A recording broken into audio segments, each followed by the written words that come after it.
I am Gary Karr, and you're watching for BassPlayersOnly.com.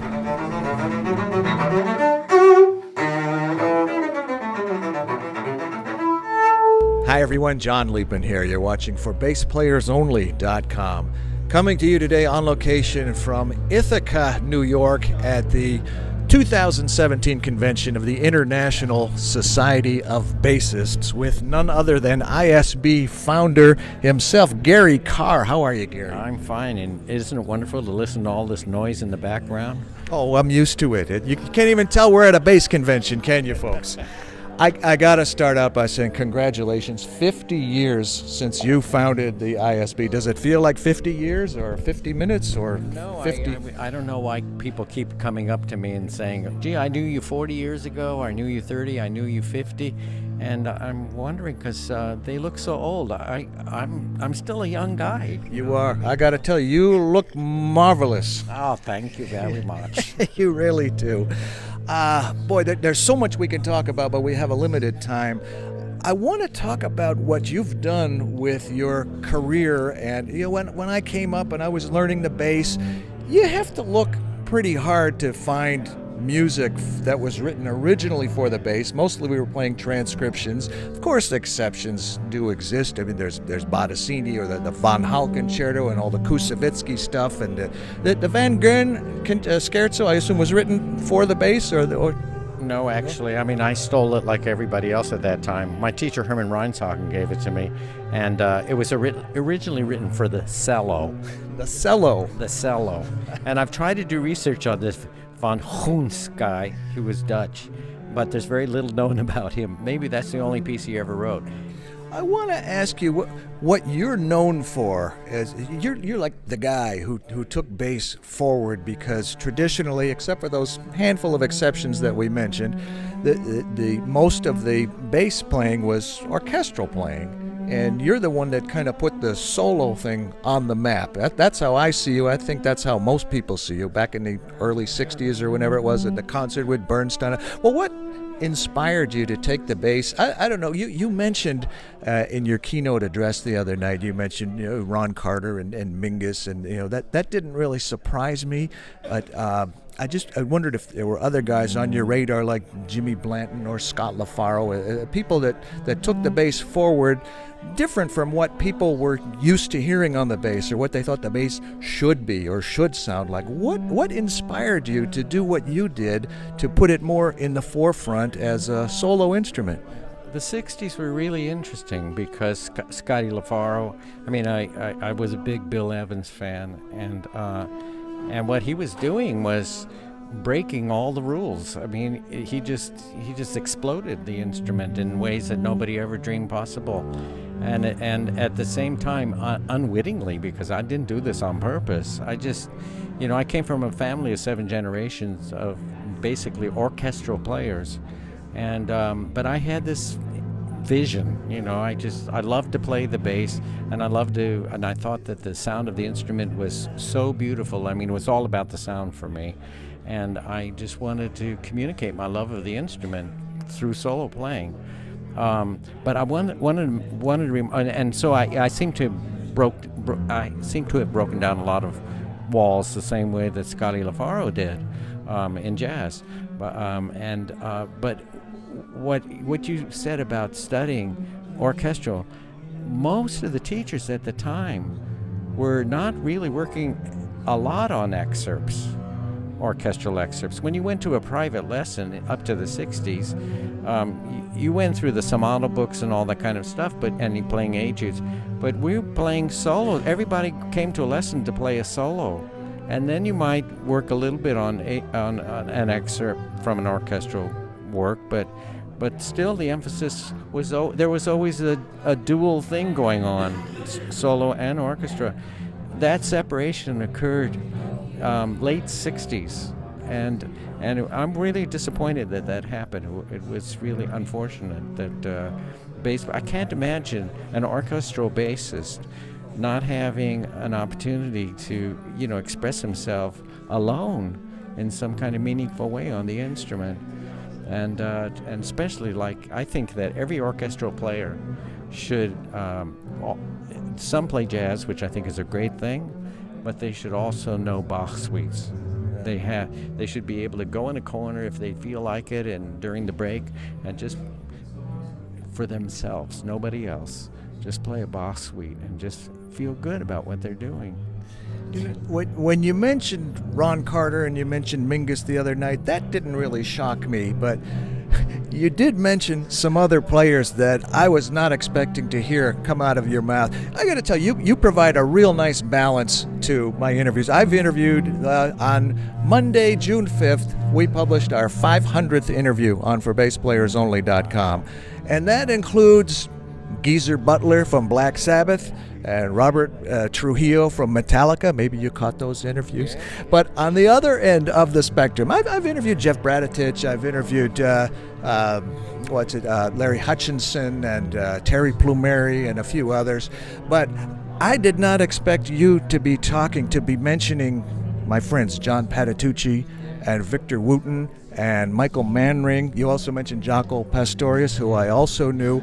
And just given your background and where you came from, I was really surprised. There's just, I don't want to say I'm surprised that there was not a hint of snobbery in you, but given the reputation that some classical artists have, you're not of that ilk. And could you comment a little, just to share with our audience here what you shared with the private audience the other night and the spirit in which you mentioned Patitucci and Victor and Jaco and Michael Manring and the openness of the instrument. Could you repeat some of that for our audience, please?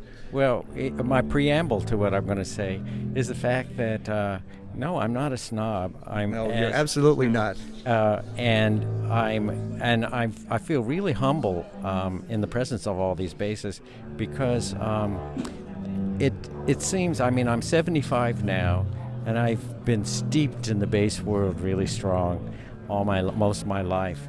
And the more I live, the more I realize how little I know. So how can I be a snob? I'm an idiot, and I'm learning all the time. And when I see a guy like Michael Manring, who just alone, he just sits there and he hypnotizes you. I mean, the guy, he just takes you on a journey that is so wonderful. Or Victor, he's a one-man band. I mean, you know, he supplies percussion, the chords, the tunes, everything. I mean, you know, it was inconceivable because I was on the board of Ampeg Corporation one time because I wanted to be involved in their electronics. I felt that, you know, they needed to have an input from someone that is practicing basically with a bow as well, that's in addition to pizzicato, and electronics were doing a lot of experimenting and developing at that time, and so I tried Fender bass, and they removed the frets for me. At that time, almost nobody had a fretless bass, but I felt more comfortable without the frets.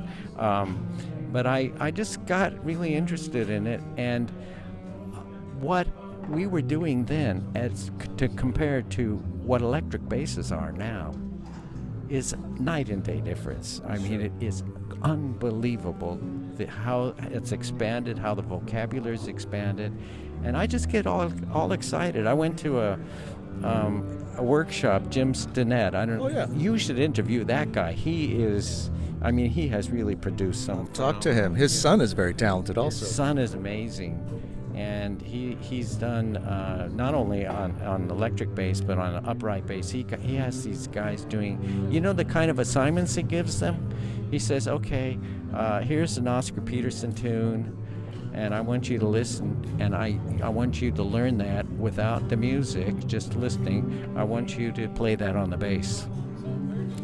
So they have to work. It takes them almost a year to work at all that, because if they miss notes, he'll let them know. And I mean, it's a gigantic, but they come out being phenomenal players. I mean, you know, we never in the 60s, nobody was doing that. Nobody even thought about that.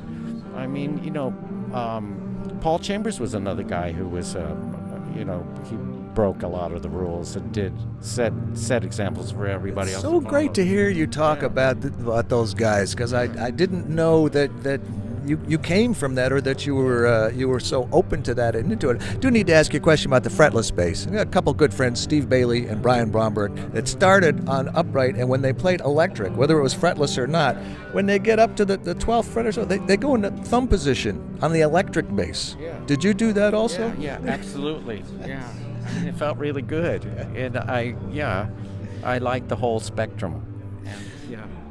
And that's another thing, because these guys are doing it. I mean, they go all the way to the end. Yeah. It's just amazing what they're doing. It really is. What do you think about the extended range basses? I picked up a bass last year that was 18 strings, 24 strings. I didn't know where to begin. I said, first of all, somewhere in the middle, is there EADG? Let's start there. And then, what do you think about that? I mean, on an upright bass, the most beautiful sounding instruments that really produce a sound without woofs, without, if you know what that is, Yes. Without any interference, are 3-string basses. Yes. Those are the best.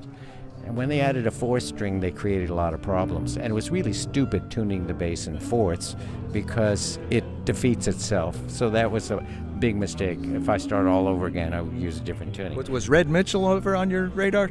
Red Mitchell and I were really close friends. We used to change strings together. Well, he tuned his bass in fifths. That's why I asked. Yeah, well, I was there when we were experimenting. Always one of the reasons he did that.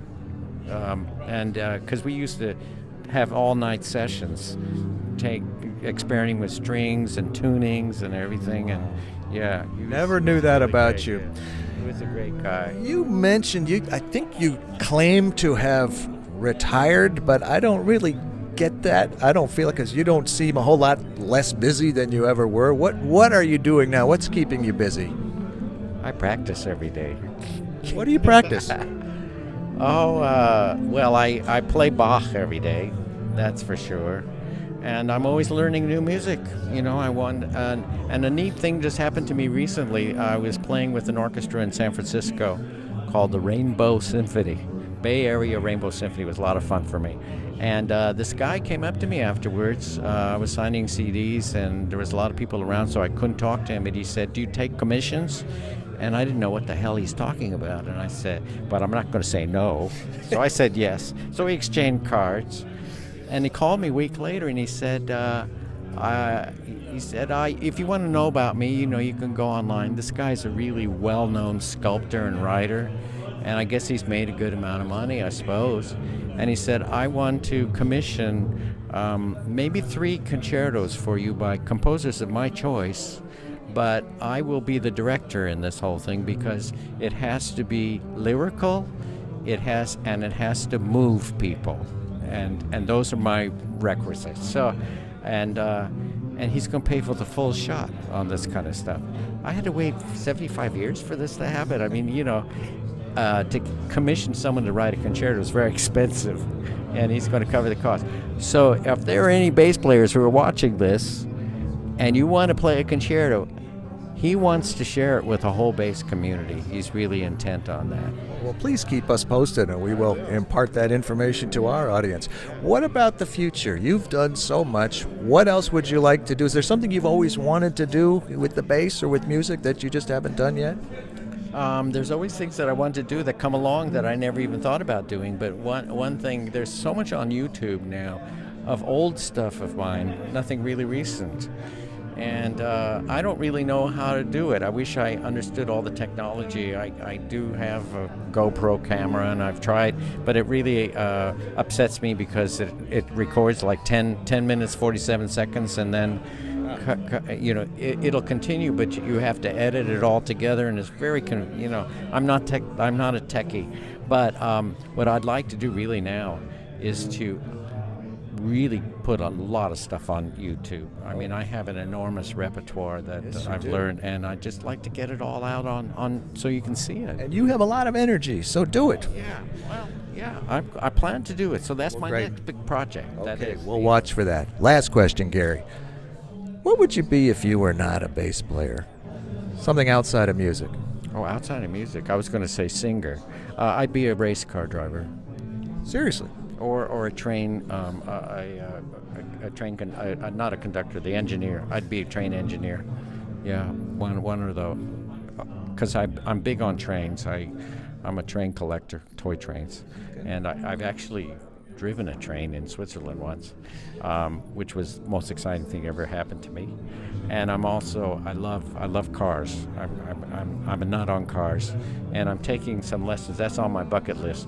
I live part of the time in Las Vegas, and I'm taking some lessons on the NASCAR track. I have a Corvette that I want to really learn how to drive properly.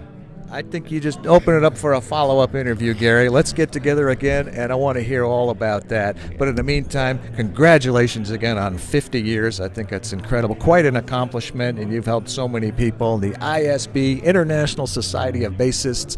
This is the 2017 convention on location in Ithaca, New York, with our very, very special guest today, Gary Karr. I'm John Liebman. You're watching for BassPlayersOnly.com.